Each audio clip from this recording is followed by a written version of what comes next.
Hello people, welcome back into this channel. So in this video I would like to show you the way how to remove emoji from a picture with Instagram application. So the first thing you have to do is just go open your Instagram application, and the next thing you need to do is just make sure that you are stay in the home section, and then you just need to slide the screen into the right side so that you will have an access into the Instagram camera. The next thing you need to do is open the photo that contain the emoji on it. So I already have this.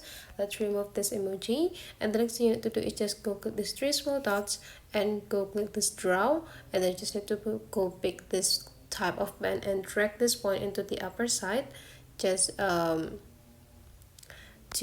have the bigger size for the pen.